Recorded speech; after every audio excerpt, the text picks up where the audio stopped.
You got into the safety business because you wanted to protect people, but somewhere along the way the job started controlling your time, your schedule, your priorities, even your income potential. What if the expertise you've built over the years in the field can give you something more? More freedom, more control, more ownership of your future. I'm Sheldon Primus, the author of 7 Steps to Starting a Profitable Safety Consulting Business and the host of the Safety Consultant Podcast, with more than 350 episodes helping safety professionals become consultants and grow their career. Consulting changed my life. In fact, I'm a full-time RVer, and one consulting contract paid for my home I live in today. Now, I help safety professionals build their own consulting practice through bi-weekly coaching calls, accountability, and personal guidance. But this program isn't for everyone. Start with the Consultant Readiness Audit at sheldon.coach. What if everything we thought we knew about safety was just interference? From the host of the Rated R Safety Show and the founder of Safety FM comes the complete Signal Transmission Trilogy, now available in one powerful edition. Safety, in my opinion, the book that started the conversation. Safety Mutation, where the boundaries of culture, systems, and belief begin to break. And now, Safety Transmission, the final piece of the signal. For the first time, all 3 books are together in one volume. The Signal Transmission Trilogy, Complete Edition. This isn't just about compliance. It's about consciousness. It's about decoding the way we think, lead, and live, inside and outside the system. Whether you've been following the signal since the beginning or you're just now tuning in, this is the version to own. Search Signal Trilogy on Amazon or visit safetyfm.com to get your copy now.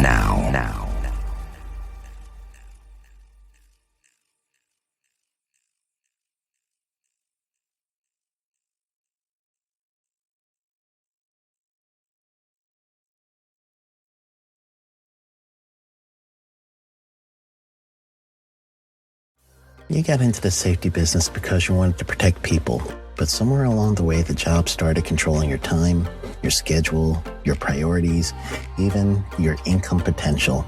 What if the expertise you've built over the years in the field can give you something more? More freedom, more control, more ownership of your future.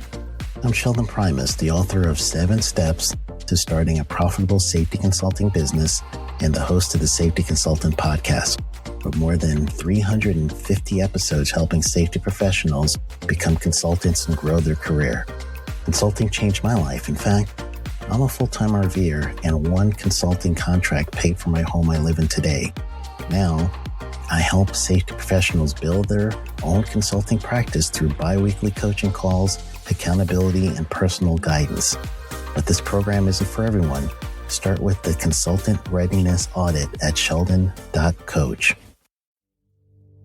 What if everything we thought we knew about safety was just interference?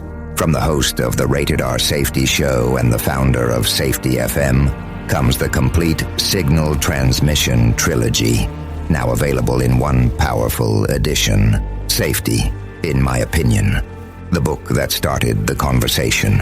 Safety Mutation, where the boundaries of culture, systems, and belief begin to break. And now, Safety Transmission, the final piece of the signal. For the first time, all 3 books are together in one volume. The Signal Transmission Trilogy, Complete Edition. This isn't just about compliance. It's about consciousness. It's about decoding the way we think, lead, and live, inside and outside the system. Whether you've been following the signal since the beginning or you're just now tuning in, this is the version to own. Search Signal Trilogy on Amazon or visit safetyfm.com to get your copy now.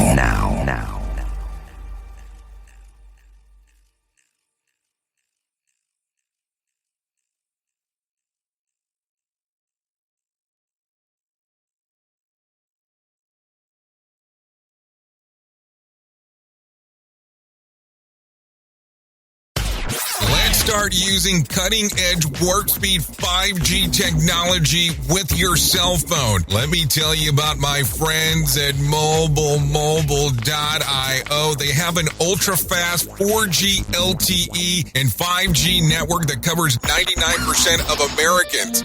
So they've got you covered everywhere. Think about it for a moment. You have the opportunity to take a test drive for 10 days with unlimited talk, text, and premium data. What is premium data? Premium data is an allotment of a cellular data that you receive from a higher priority on the network. You won't get throttled like you will with some of those, non-brand service providers. To find out more information, all you have to do is go to mobilemobile.io. That's mobilemobile.io to start your 10-day free trial.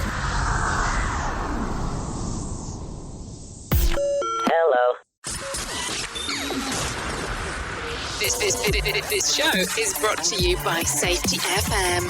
The Jay Allen Show is streaming now on safetyfm.live. Hello and welcome to the all-new edition of The Jay Allen Show. Today's Tuesday, June the 16th of 2020. Thank you for coming back to listen to another edition of The Jay Allen Show. We are coming to you live from the Safety FM studios in Orlando, Florida. How are you doing? Hopefully everything's going well in your neck of the woods. Today I have the honor and the privilege to speaking to Matthew Herron. If the name sounds familiar, there is a reason behind that, and let me tell you why.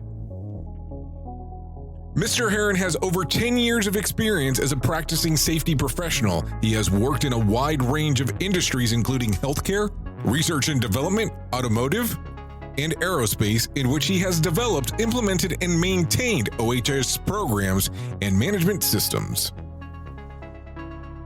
He has an expertise in applying occupational safety engineering, ergonomics, human factors, and industrial engineering principles to solve complex health and safety issues.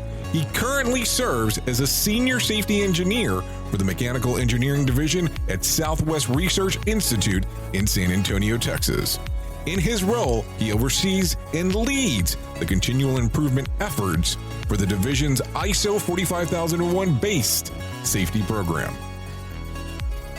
Today, we have the privilege to speak with the original bearded safety guy here on the Jay Allen Show. Sometimes when I come into this hold music, I go, I don't know what disaster we're putting people through, so I apologize. Matt, how are you?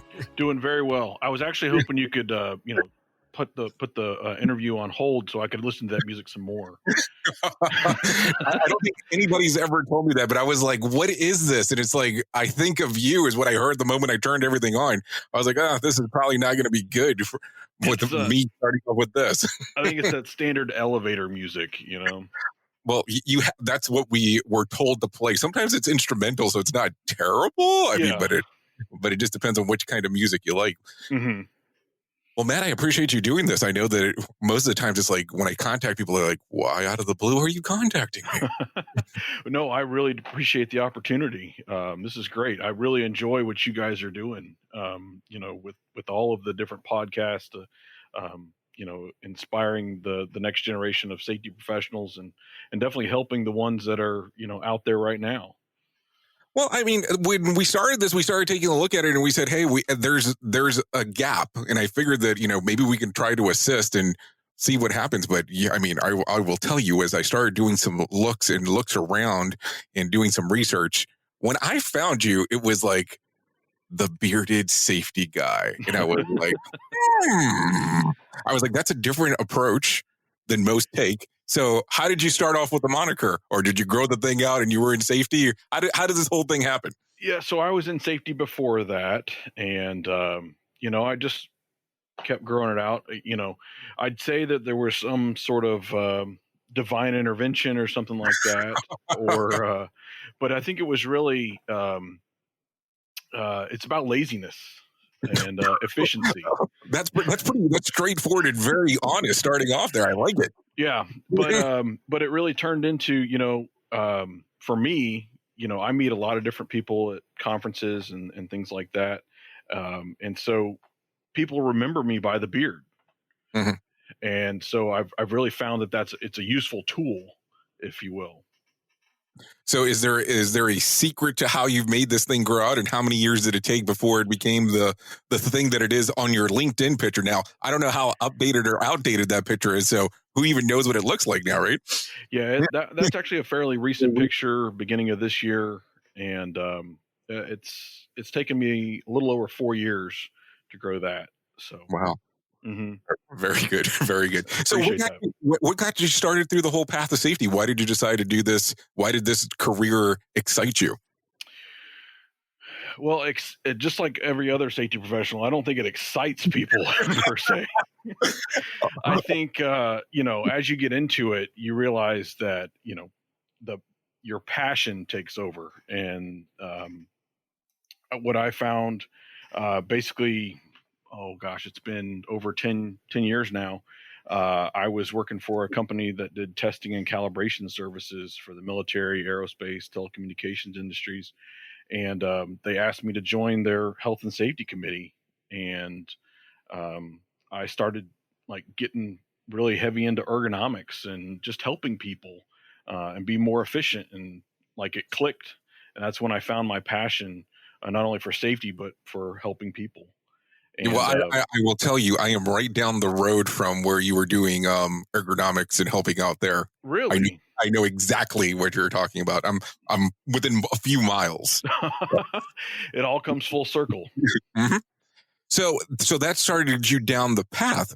What did you like so much about it? What was the portion that you said, okay, this seems like a good thing to continue with?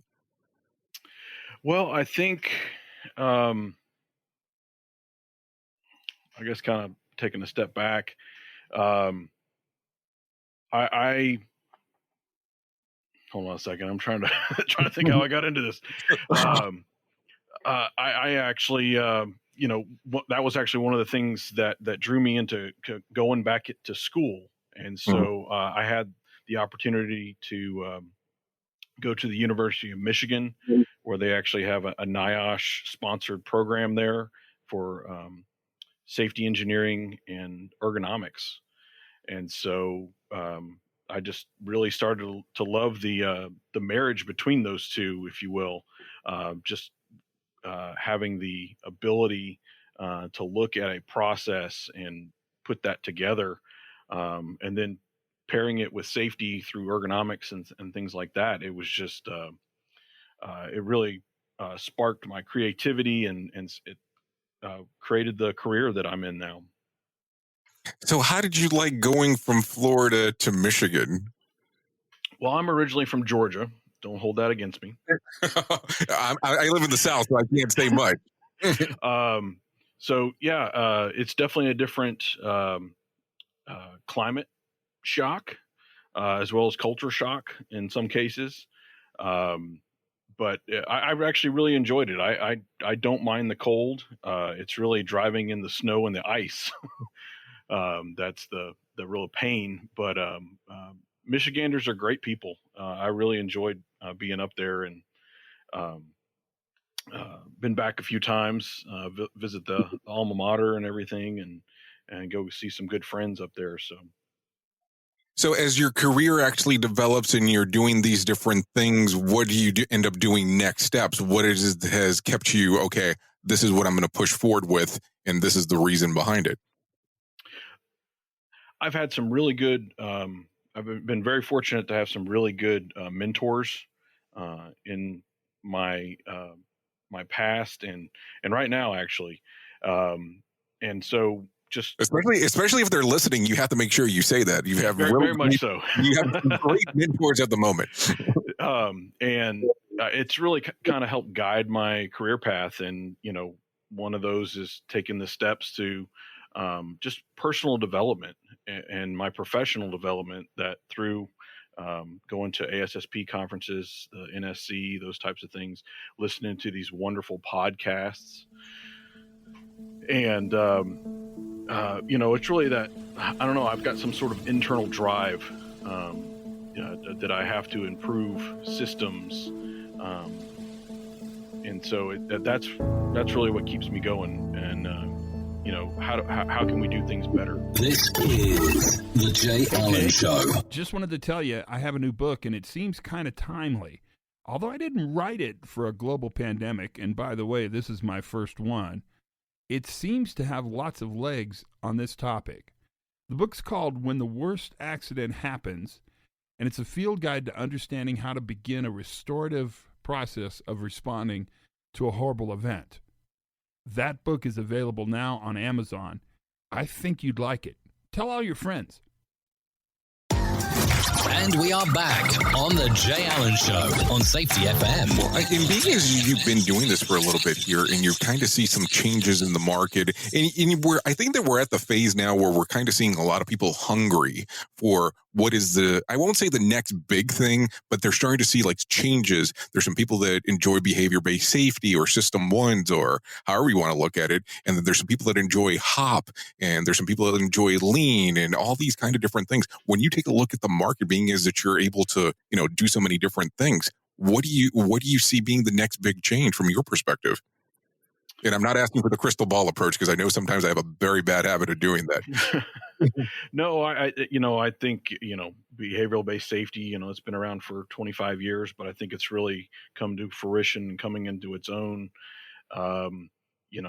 Obviously HOP, like you mentioned.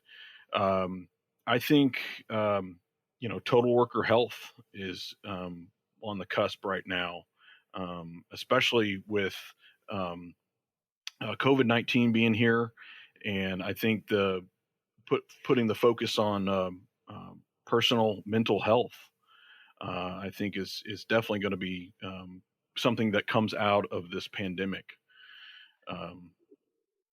And I think that's one of those things that there's not a lot of conversation about. I mean, I think towards like right before COVID-19 occurred, there were some people that started talking about mental health, especially people inside of the safety industry, because on some of the things that they get to interact with, I mean, it's the love-hate relationship. I love the safety person when they're helping out and something good has happened, or if something terrible has happened and they're pointing this out, maybe the person that went through the catastrophic event has a little bit more love than the rest. At least that's in some of the places that I've seen. And then I see where there's some difficulties when people transition back home from being at work where they don't feel so much love per se. So as we start having these conversations, and now we've been in this lockdown method for quite a period of time, what do you think that that's going to have impact on, let's say, the safety professional themselves? I think I've been fortunate enough to have a job during this time, and I've got 300 workers total. 2/3 of that workforce has gone home to work from home, but I've had 100 or so technicians here, keeping the daily grind going. So I think kind of the reintegration back to work, getting people used to that normal pace, being not that they've been off of schedule per se, but I think being at home, it definitely has a different mindset to it. I was just talking to one of my engineers that was in the office this morning. He's like, I've been at home for so long. I love my family, but I really need to come to work and be able to focus on that.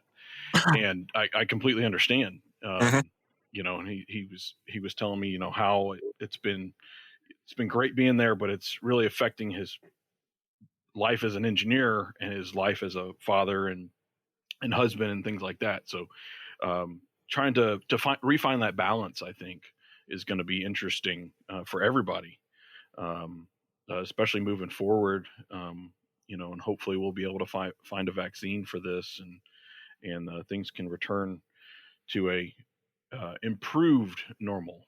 I'm not going to say new normal. Not new normal, because it could mean so many different things depending on how you look at it. Now, it's interesting that you bring up his perspective, because here's where I've had some conversations, and there's some similarities there where people are saying, well, I love my family, but, it is kind of putting a little bit of strain on my work life because of some of the things. I mean, let's just be realistic. If you have children at home and all of a sudden you have to take care of a child at the same time that you're trying to work, it becomes a little bit of a difficulty as you're doing it. But what I've also heard some people say, especially the ones that have been able to continue working day in, day out, not necessarily from home, but let's say, for instance, from inside of the organization, inside of a facility, they have actually taken the approach, because I don't know why, but most of the times when people say, hey, someone's working from home, I don't know why it all automatically turns into like they're vacationing or taking the day off, which I don't think that's the case.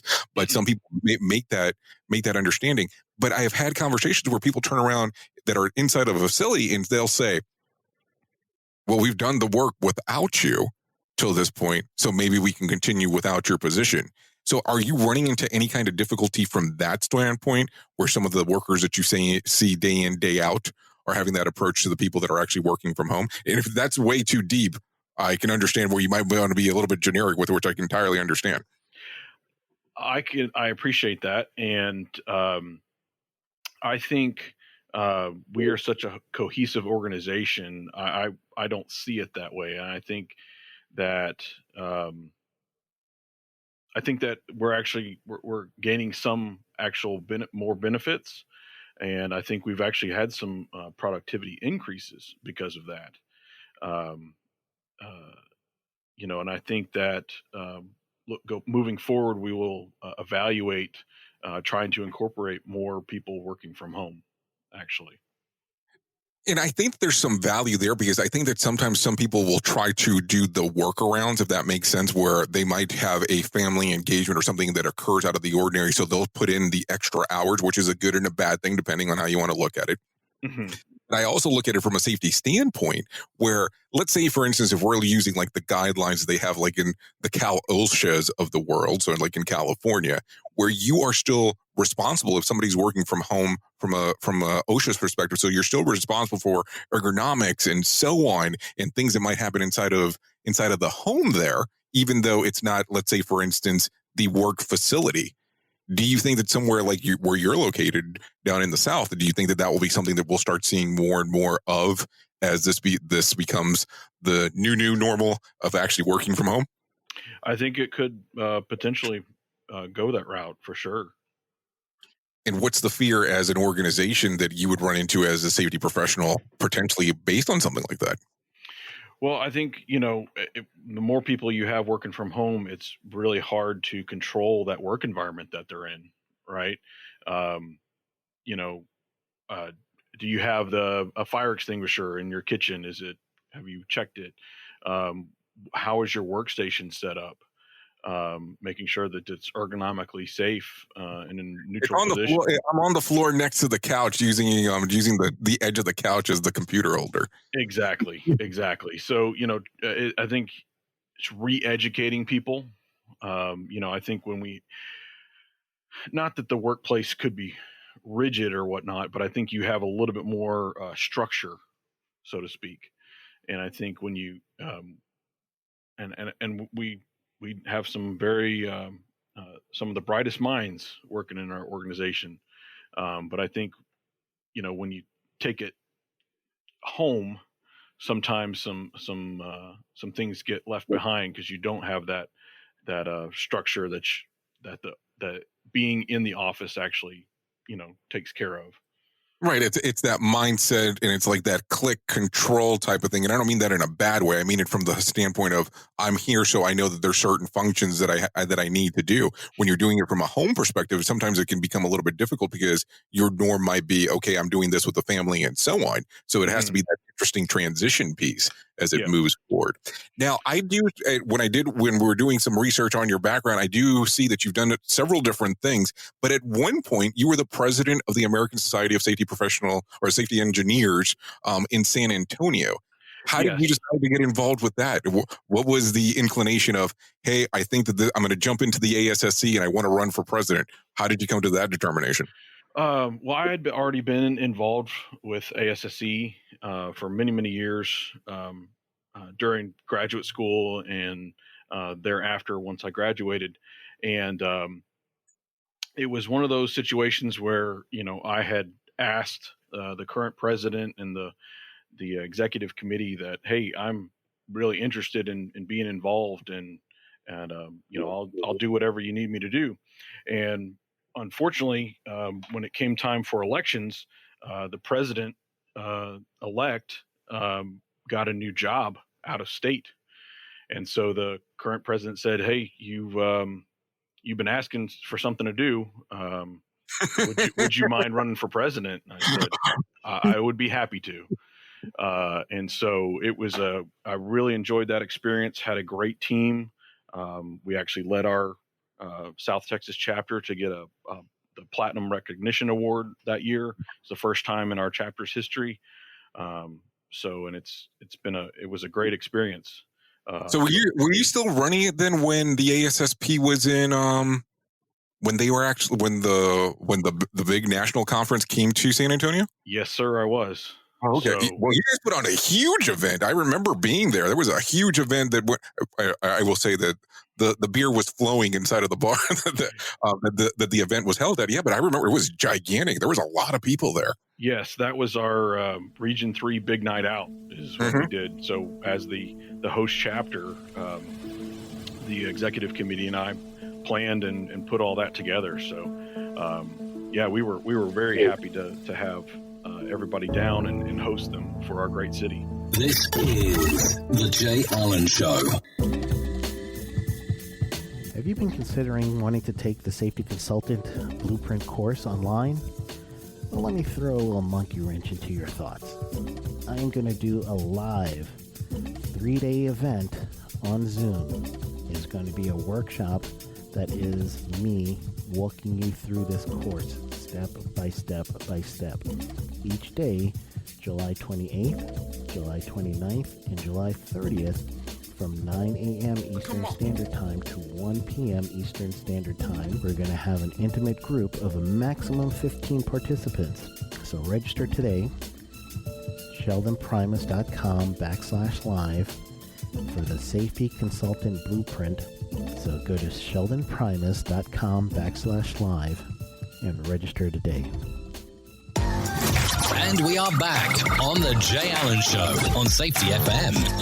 Oh, I mean, it was great because it was right there on the Riverwalk, and I want to say there were some people that enjoyed it a little bit more than others, and that's a good thing. I'm not looking at it the wrong way, but I mean, I love how the arrangement was. It was the bracelet set up, and then there was like some giveaways and some things that accent, and it was really well organized. I was really impressed with how you had it set up, and I thought it was a great event overall, especially being there. And I want to say at the time, and I don't know if it's the case anymore, wasn't that the biggest chapter at the time?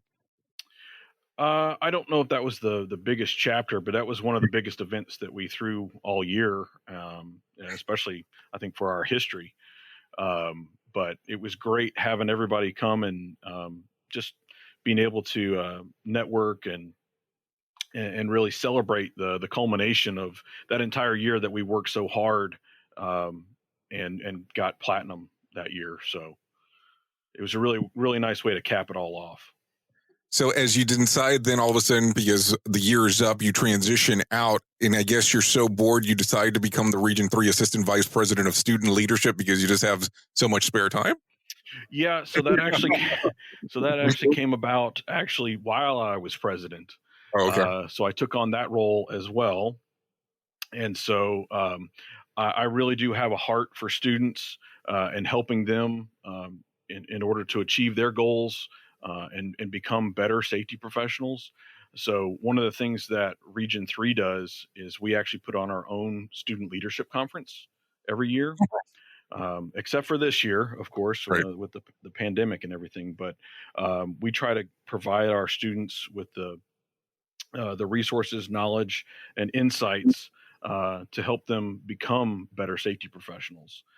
So that when they transition from the classroom to their first job, they've got a leg up. So how's your general feeling when it comes to some of these things? Because I know that we're starting to see more, we'll say, quote unquote, safety. Well, we can go to more and more colleges and courses that actually are designated towards safety. We're starting to see that more and more. But I have not seen a ton of places that have anything that's kind of driven towards the C-suite. Do you think that because of the people that you get to interact with, are you seeing a lack inside of that area, or is that just something that I'm looking too deep into? No, I definitely think that is something that, as safety professionals, we get so focused on the technical. We're compliance driven. We're trying to learn more about, behavioral based safety and whatnot. I think that's really, going back to one of your previous questions, is I think that's the future that we need to look at, is um, getting to those business skills and those leadership skills that can take us to that C-suite. Because I think a lot of times safety professionals, they speak a different language, right? And we really need to speak the language of our top management, and that's finance, right? And I think that's in some cases where we need to focus our efforts as a organization or as an industry, to help our younger generation start to get into that. So right now, if you were guiding someone that said, "Hey, I want to get into the safety field, I don't know what to take," what would you recommend them taking as college courses? Like if you were trying to build out a program for them, what would you tell them to be the focus on? And then would there be anything related to business there? Oh, definitely. I think that economics and personal finance, such as accounting. I also think that we I think there's another area that we're lacking as safety professionals, and that's marketing. I think to be able to present your ideas in a cohesive manner, and make them fun and exciting. Um, I think as safety professionals, we know that safety is sexy, but the rest of the world doesn't. And so we really Hold on. need to. Did you just really say that out loud? You said safety is sexy. I've never heard anybody say that before. We're going to have to mark that, please. We need to have that marked here. Yes, that's 2 minutes and 20 seconds. But no, I think that, again, going back to, you can get all the technical, whether it's your particular program is in fire protection or ergonomics or industrial hygiene, general safety. I think you're going to get that core. But I think there's other things that are surrounding it, and I think as this profession is growing, we need to supplement the technical knowledge with those softer skills, such as negotiation and negotiation skills, and again, going back to that finance, marketing. I think those are some crucial skills that can definitely help us advance this profession, and make it a lot smoother on you in your career. I think when you can talk that talk to the C-suite and your top management, you're going to be able to get them to see your vision for that safety program.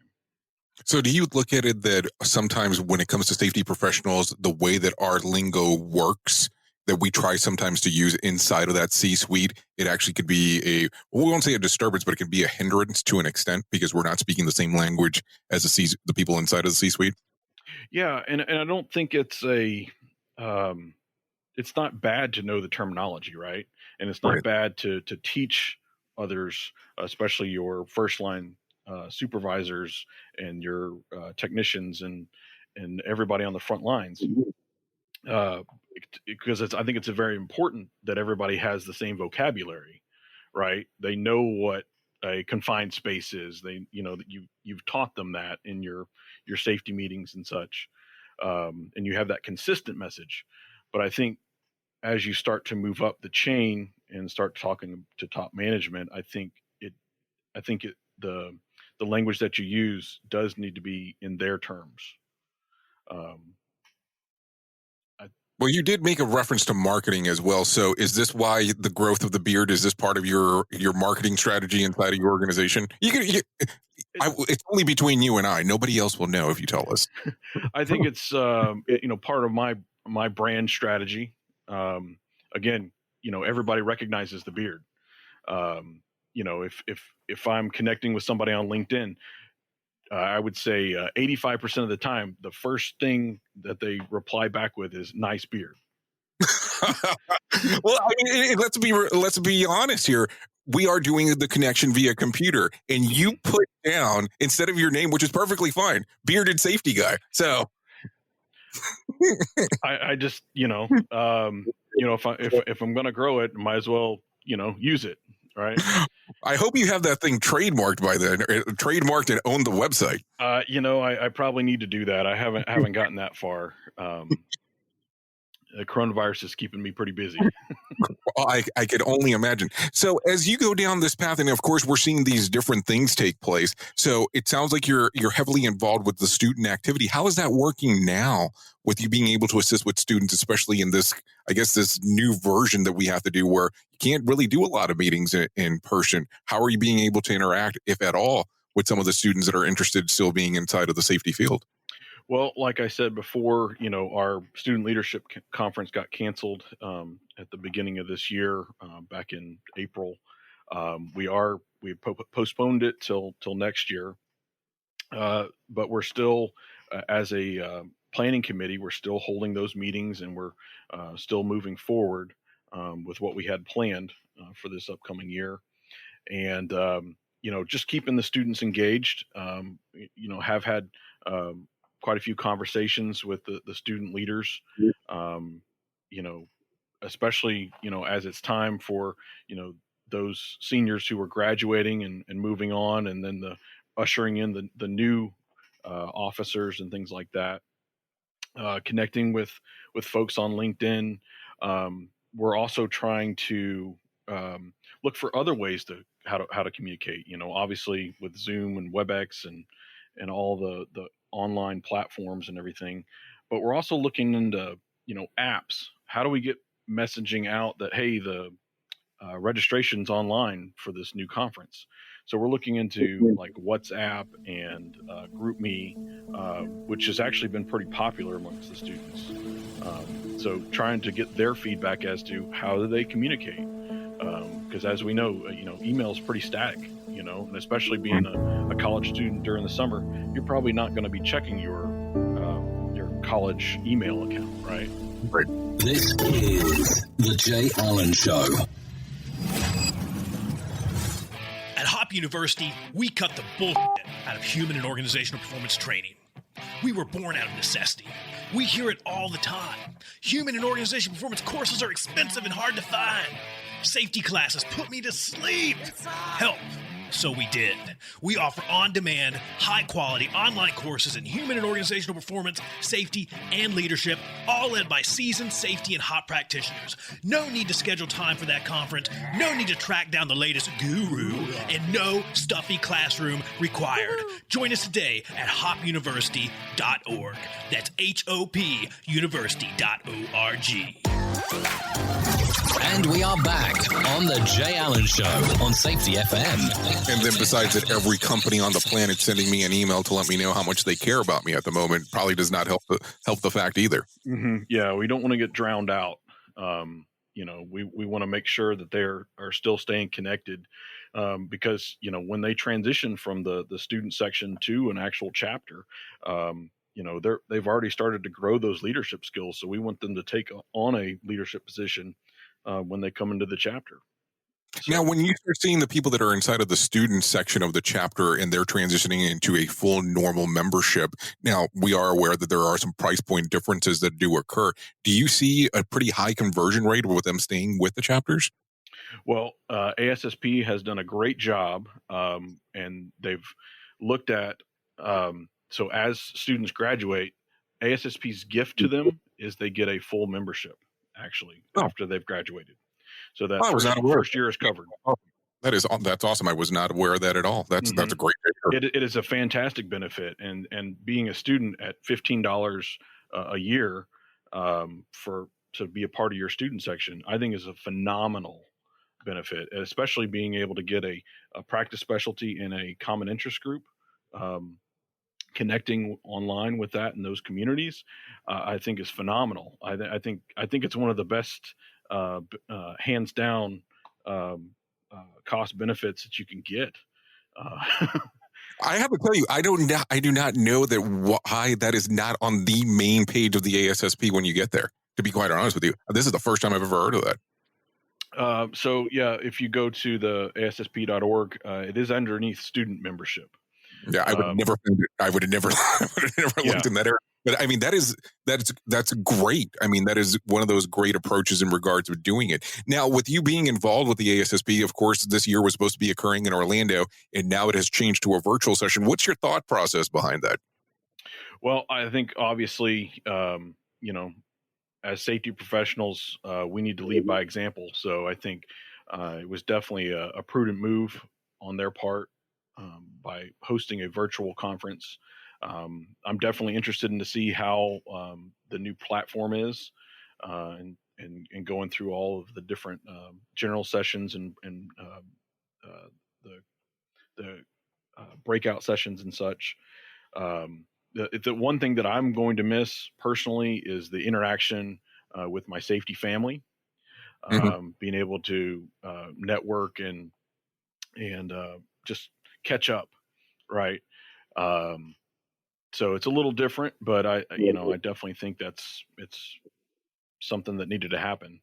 Well, I mean, I know that the virtual room, which will be much different than actually being able to interact with people in person. Of course, you can't do a virtual, adult beverage is the way that I'll word it. So that might make it become a little bit difficult in that extent. But do you think that this actually has the ability to be such a market disruptor that this might be the way in the future? So let me kind of try to give you a little bit more detail on what I mean here. So let's say, for instance, next year everything goes fine. I believe it's in Denver, if I remember correctly. It is, and everything's scheduled to go fine. Where there might still be some people that might want to do it virtually, where there's an availability of doing it both ways, where you can have some people in person and then also do the market disruption of doing it virtually. I think that's an interesting point. I think, like we've talked about, I think the new world, a lot of things are going to be going virtual, and that could potentially be an option next year. And especially for those who aren't able to travel, I think that, we were going to hold the Region 3 Professional Development Conference here in San Antonio later this year in September. And we decided that there's just too much uncertainty in the world. We think there could be another COVID-19 wave come through. I think a lot of organizations have pulled back their discretionary spending or cut it off completely. I think some organizations are also still on a travel ban. So I think if that keeps going into next year, I think we could potentially see, some people going to in person the conference, and then some people wanting to do that virtual method as well. And I think from a cost-cutting measure, at least in my opinion, especially bringing up that some organizations are cutting back on, especially on travel, it's probably a better value for them in regards of cutting back the travel. But then the question will always become, does the full price point have the same value if you're in person or if it's via web? Because I think that that's always going to be point of the conversation. And I think that that's where we're at in the market, where people are still trying to make that determination on what brings value. Like I will tell you, there's this seminar that I've been looking at, and the seminar is it's like one of these master classes where they have all kinds of people that show up. They want $8,000 for the thing to show up in person, but they still want the $8,000 if you're doing it online, which I was like, I don't get it. So. No, I think that, but the one of the issues that I do have is that, if you're still in the office and there's still people here, there could be other distractions. So your attention could still be divided.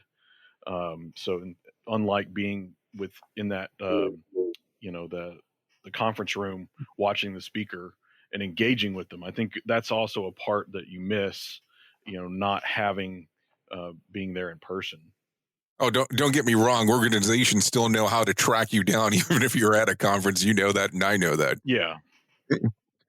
They will hunt you down, especially if it's one of the ones that you're trying to, listen to the most. All of a sudden, that's seem to be the day that the most catastrophic events normally tend to occur. Don't know why it works out that way. This is true. So, Matt, if people want to know more about you, where can they find out more information? They can connect with me on LinkedIn. Just look for the Bearded Safety Guy. the bearded safety guy. So I appreciate you actually coming onto the show today. I really enjoyed the conversation. So make sure that if you do go looking for him, go onto LinkedIn and you'll recognize him specifically by the picture. Thank you so much, Jay. I really do appreciate it. Well, this brings another episode of the Jay Allen Show to an end.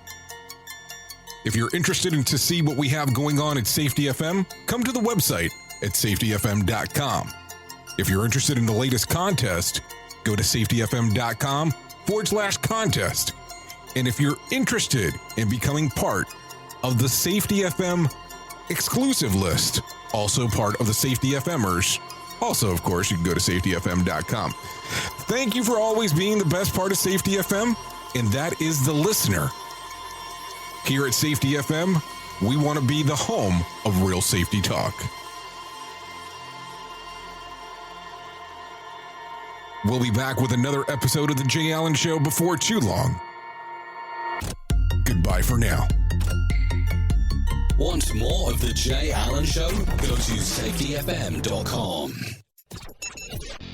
The views and opinions expressed on this podcast are those of the host and its guest and do not necessarily reflect the official policy or position of the company. Examples of analysis discussed within this podcast are only examples. They should not be utilized in the real world as the only solution available, as they are based only on very limited and dated open source information. Assumptions made within this analysis are not reflective of the position of the company.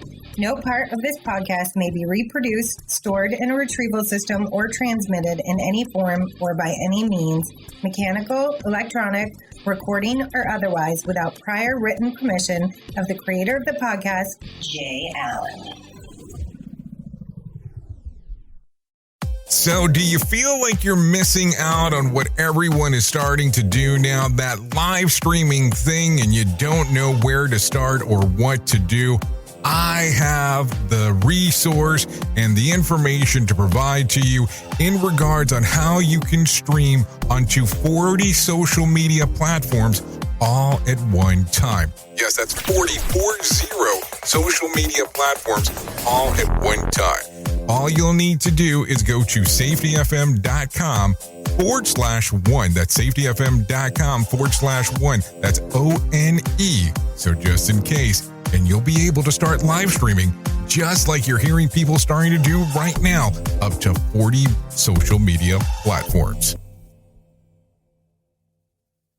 You got into the safety business because you wanted to protect people, but somewhere along the way, the job started controlling your time, your schedule, your priorities, even your income potential. What if the expertise you've built over the years in the field can give you something more? More freedom, more control, more ownership of your future. I'm Sheldon Primus, the author of 7 Steps to Starting a Profitable Safety Consulting Business and the host of the Safety Consultant Podcast, with more than 350 episodes helping safety professionals become consultants and grow their career. Consulting changed my life. In fact, I'm a full-time RVer, and one consulting contract paid for my home I live in today. Now, I help safety professionals build their own consulting practice through bi-weekly coaching calls, accountability, and personal guidance. But this program isn't for everyone. Start with the Consultant Readiness Audit at sheldon.coach. What if everything we thought we knew about safety was just interference? From the host of the Rated R Safety Show and the founder of Safety FM, comes the complete signal transmission trilogy, now available in one powerful edition. Safety, in my opinion, the book that started the conversation. Safety Mutation, where the boundaries of culture, systems, and belief begin to break. And now, Safety Transmission, the final piece of the signal. For the first time, all 3 books are together in one volume. The Signal Transmission Trilogy, Complete Edition. This isn't just about compliance. It's about consciousness. It's about decoding the way we think, lead, and live, inside and outside the system. Whether you've been following the signal since the beginning or you're just now tuning in, this is the version to own. Search Signal Trilogy on Amazon or visit safetyfm.com to get your copy now.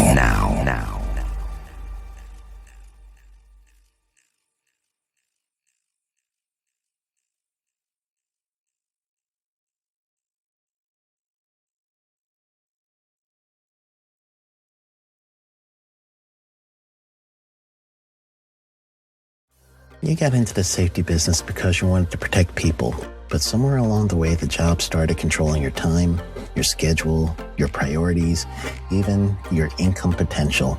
What if the expertise you've built over the years in the field can give you something more? More freedom, more control, more ownership of your future. I'm Sheldon Primus, the author of 7 Steps to Starting a Profitable Safety Consulting Business and the host of the Safety Consultant Podcast, with more than 350 episodes helping safety professionals become consultants and grow their career. Consulting changed my life. In fact, I'm a full-time RVer, and one consulting contract paid for my home I live in today. Now, I help safety professionals build their own consulting practice through bi-weekly coaching calls, accountability, and personal guidance. But this program isn't for everyone. Start with the Consultant Readiness Audit at sheldon.coach. What if everything we thought we knew about safety was just interference? From the host of the Rated R Safety Show and the founder of Safety FM comes the complete Signal Transmission Trilogy, now available in one powerful edition. Safety, in my opinion, the book that started the conversation. Safety Mutation, where the boundaries of culture, systems, and belief begin to break. And now, Safety Transmission, the final piece of the signal. For the first time, all 3 books are together in one volume. The Signal Transmission Trilogy, Complete Edition. This isn't just about compliance. It's about consciousness. It's about decoding the way we think, lead, and live, inside and outside the system. Whether you've been following the signal since the beginning or you're just now tuning in, this is the version to own. Search Signal Trilogy on Amazon or visit safetyfm.com to get your copy now.